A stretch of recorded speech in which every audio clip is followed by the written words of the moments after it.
On the news tonight, federal government takes steps to revive technical colleges. CSO situation room, stakeholders dialogue on election technology. A pleasant evening to you all out there, and thanks for staying tuned with us. This is NTA Ijebu ode News at 7, coming to you from your heritage station. My name is Olawumi Adeniji, and here are the details. The federal government is making plans to mop up children and youths from the streets through skills acquisition, which is one of the key objectives of the Renewed Hope Agenda. Minister of Education, Professor Tahir Mamman, at the stakeholders engagement in Abuja, says the first step is reviving technical colleges in the country. Details of the report. Equal to the pre-validation of the draft national policy on skills development in Nigeria, the Federal Ministry of Education is making good its pledge to ensure the present administration's agenda on transforming education is fully realized. But first, stakeholders are here to look into the challenges of skill acquisition and proffer workable solutions towards achieving the desired goal. We plan to train about 200,000 Nigerians and give them jobs. And the public and private sector are going to be involved in that have the appropriate skilling sets, training sets, will participate in it. So if the technical colleges are well endowed and well resourced, this is an opportunity for you. Technical education, where it's strongly pursued, it improves our workforce and also promotes and enhances industrial development. This, I've mentioned, key exactly into the 8-point agenda of Mr. President. I'm glad to say that in the last 1 year, we have constructed over 53 vocational secondary schools that have been handed over to the state government in various states. The ministry envisages a highly specialized and entrepreneurial youth population in the nearest future. In Abuja, Zenred Dingmoon, NTA News.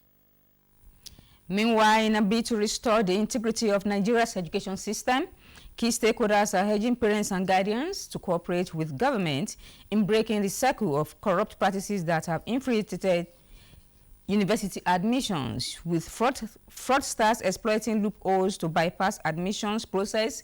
Guests on Good Morning Nigeria are calling for regular audits and periodic check to ensure transparency and accountability. Olusheye Adiagbo has more. According to JAMB statistics, approximately 1 million illegal admissions exist across Nigeria's higher institutions. For the registrar, Professor Isaac Oluede, JAMB has implemented several measures to curb these illegalities. The law establishing JAMB says that JAMB must approve in consultation with the institution all admissions. So any admission done without passing through that process is deemed illegal. That is one that does not comply. But that is even a small aspect of it. The illegality goes beyond that. When you now admit somebody who does not possess what he is supposed to possess, that's another layer of illegality that you are seeing. The society counts too much on book qualification, paper qualification. So you have inequality, you have inequity, all kinds of issues are coming in. To further address the challenge, it is recommended that infrastructural facilities at higher institutions nationwide be expanded. Other guests on the program emphasized the need for regular audits and periodic checks to ensure transparency and accountability. Whatever you compromise to gain, you will eventually lose. It's a systemic error that we allowed to happen at the first place. Carrying capacity has to be increased for existing universities. That should be a major focus on funding. If JAMB doesn't have it, it should be made available to JAMB. Extra emergency funding for national conversation on the damage being done to young Nigerians by the antics of parents, by the crisis in the system. JAMB needs advocacy that will go down. The guests were unanimous in their call for a multifaceted approach to tackle the issue. In Abuja, Olusheye Adiagbo, NTA News. And now to other stories. With bold decisions and sustained interventions in the last 1 year, there are indications that Nigeria's power sector is on the right trajectory to power the nation and build a resilient economy. Joshua Ojito reports on some of the gains of the sector aimed at ensuring availability, reliability, and affordability of electricity supply nationwide. Acknowledging the fact that sustainable economy is built on availability of electricity supply, the current administration says initiatives and interventions to ramp up generation and strengthen capacity of the grid are being implemented. Notable among is the concessioning of the newly built Zungeru hydropower plant, which is already generating additional 700 megawatts of electricity to the grid, as contractors have been mobilized to resume work on sites of abandoned power projects. This perhaps is responsible for the current improvement in electricity supply nationwide as power generation increases. The electricity around this area is quite okay. It may not be 24 hours, probably it could be 15, some it could be 12, it depends, but it's still okay. We have been able to stimulate demand because the discourse must meet a minimum supply for band A, you understand? And whatever is left is not enough to satisfy other bands. So they are asking for more power supply from the generating companies. That's the way to go. And the generating companies, unlike what they used to experience when discos were returning or rejecting power, now they are asking for more to enable them serve other bands, which is why generation is going up. That's one of the secrets why supply has improved. There are also generations from the mini-grid and off-grid, as well as solar home systems, targeting electrification of unserved and underserved communities, including universities and healthcare facilities. We impacted about 7.8 million lives in the country. We have connected 1.8 million houses. We have developed 150 mini-grids and also deployed over 1.5 million solar home systems across the country. Although Nigeria is yet to achieve energy sufficiency, but industry players believe that if the current momentum of interventions in the sector are sustained, the country will achieve its target of improved supply nationwide. Joshua Ojito, NTA News. Nigeria's election process has increasingly seen the integration of technology, particularly since 2014, when the smart card reader technology and automatic fingerprints identification system, permanent voters card, and election risk management tools were introduced. These innovations have caught the attention of the Nigeria Civil Society Room, which brought stakeholders to dialogue further on election technology. Timothy Yusuf has the details. Continuous integration of technology in the nation's electoral system is meant to bring efficiency into the election process and enhance its credibility. However, despite this integration, public skepticism about the integrity of elections and the technological tools deployed has continued to grow, which in turn negatively affects citizens' confidence in the country's elections. While designers technology can address the reliability issues and technical matters, the issue of the human factor is something that we collectively have to address. Very often, the conversations on election technology is driven around the role of INEC and other state institutions and how they use technology. But platforms like Situation Room are also increasingly integrating technology in the engagement of citizens and civil society organizations in the process. And we need to be able to leverage better that role of technology. It has been a decade since INEC began integrating technological tools into major aspects of the election process, and there are differing views about the efficiency and impact of these innovations. Therefore, the need for election stakeholders to review the current state of technology in Nigeria's elections, X-ray challenges of implementation and regulatory framework, broaden stakeholders' knowledge, and clarify some misunderstandings around these tools. The INEC result wheel portal is not a collation system.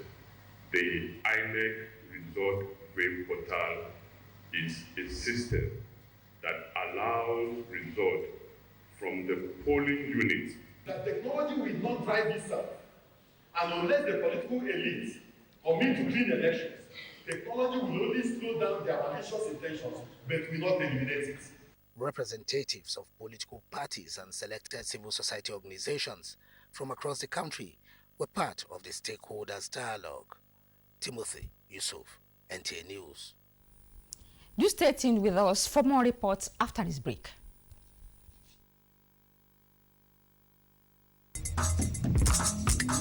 Àrẹ̀gòmìnà Ọbaládé àgbà ọ̀dọ́ àtọmọdé jákèjádò àti gbèdé NTA Ìjẹ̀bú Òde.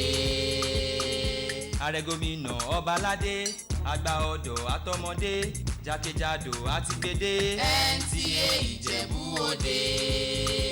Your heritage station, we are the light of nation and the light of generation. NTA Ijebu Ode. Your heritage station, we are the light of nation and the light of generation. NTA Ijebu Ode. NTA Ijebu Ode, your heritage station.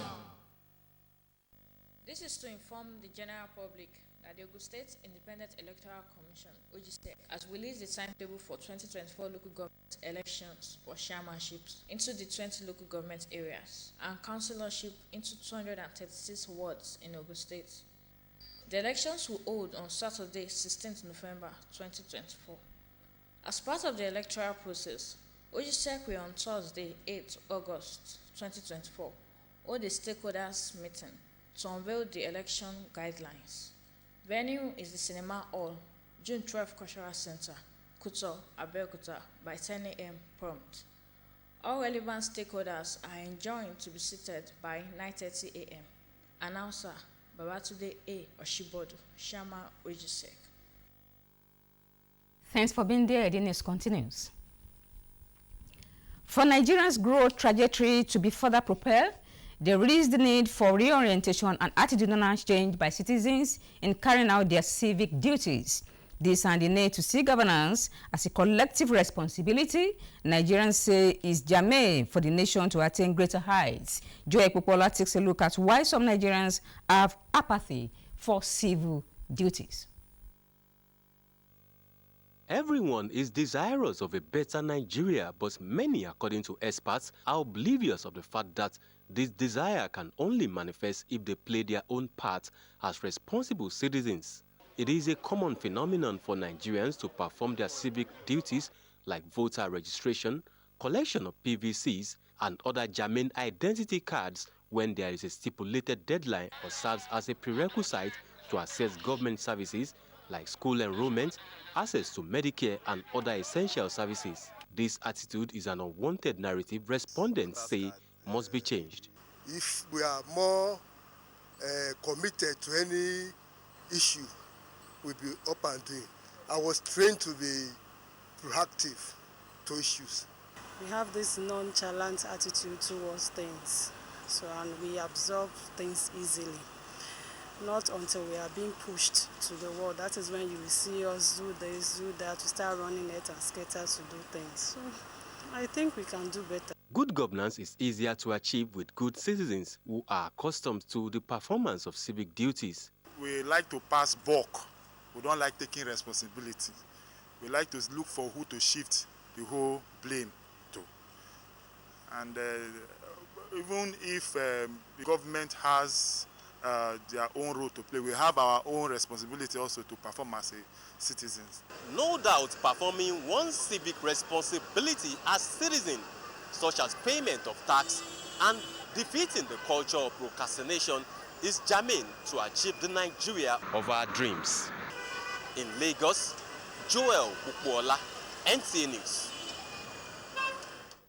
The federal government has been called upon to provide modern working tools for the officers and men of the Old Oyo National Park as this will go a long way in achieving the organization's future goals. This call was made during the celebration of World Ranger Day in Oyo town. Adebola Agbaje was at the event and fighting this report. Lecture titled 30 by 30, the guest speaker, Dr. Aziz Babatunde, commended the Rangers for their dedication to duty. He maintained that protecting the natural heritage is not an easy task, as the Rangers must be recognized and supported. Stakeholders described World Ranger Day as a notable event that should be celebrated, while emphasizing that protecting and conserving the natural resources is the mandate of the park conservators, with collaboration from government and individuals. We are looking for more support from federal government, particularly our sister agencies like military, paramilitary, and other Oyo State domestic Amatekun, as well as vigilante, to collaborate essentially with the National Park Service in combating all these illegal activities that are taking place. The facilities should be provided. I mean, in addition to drones, I believe helicopters should be provided also for the park services so that they can at least see more, visit more, travel further, and be able to protect both our environment as well as ourselves. Activities at the year 2024 World Ranger Day included planting of trees, presentation of gifts to families of fallen heroes and injured staff, and the parade of some suspected illegal miners who were caught in the act at the Ranger of Irepo local government area of Oyo State. From Oyo, Adebola Agbaje, NTA News. And on that note, we end today's news. Do have a good night rest.